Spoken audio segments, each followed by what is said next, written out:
Adam and Eve in the Garden of Eden messed up.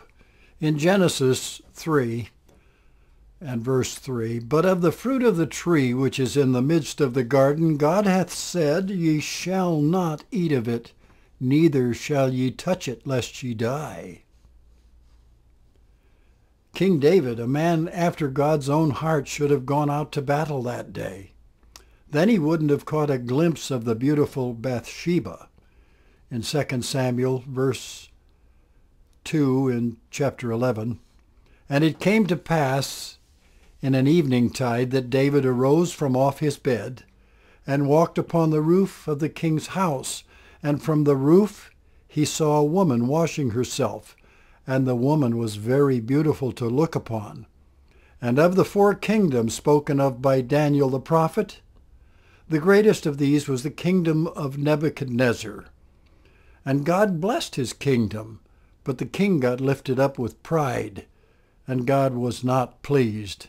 In Daniel 4, verses 30 and 31, "The king spake and said, Is not this great Babylon that I have built for the house of the kingdom by the might of my power, and for the honor of my majesty?" While the word was in the king's mouth, there fell a voice from heaven saying, "O King Nebuchadnezzar, to thee it is spoken." Yeah, God's going to get you for that. Is departed from the beginning you knew that you were sinning, and God's going to get you for that. There wasn't any pardon for Adam in the garden, and Eve should have left the fruit alone. Along comes the devil, told her she could take a nibble, and out of the garden they was thrown. Now down through the ages, through the Bible pages, you think we would have learned a thing or two. Genesis to Revelation, giving into the temptation. Why do we do the things we do? God's going to get you for that. Yeah, God's going to get you for that. From the beginning you knew that you were sinning, and God's going to get you for that. You really got to wonder what caused David's eyes to wander over to the pretty neighbor's patio. That's a lot, ain't it? 'Cause the troubles that it brought him and the lessons that it brought him were not a very easy way to go. No, 'cause God's going to get you for that. God's going to get you for that. From the beginning you knew that you were sinning, and God's going to get you for that. Yeah. Nebuchadnezzar thought he was quite a treasure, saying, "Look at all the wonders I have done." With all his arrogance and pride, spent the next 7 years outside. For certain sure that wasn't any fun. Oh, God's going to get you for that. Yeah, God's going to get you for that. From the beginning you knew that you were sinning, and God's going to get you for that. Yeah, he walked around on all 4s for 7 years. His hair looked like some kind of chia pet. Yeah, and his fingernails were like Wendy's curly fries.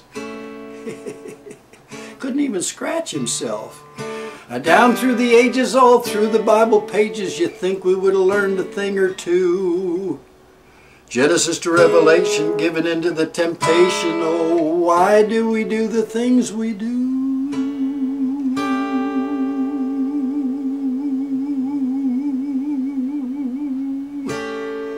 God's going to get you for that. God's going to get you for that.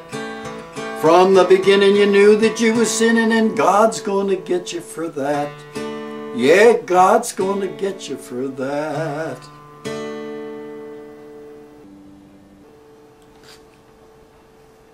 It should be noted here that even though there were some very grievous sins, that there are serious consequences for those sins, God still loves us, and he did not cut us off, but he's promised mercy to any who will receive it, repent of that sin, and put their trust and faith in his Son, Jesus Christ. For all have sinned and come short of the glory of God, but to those who will receive it, we're redeemed by the blood that he shed for us on the cross at Calvary.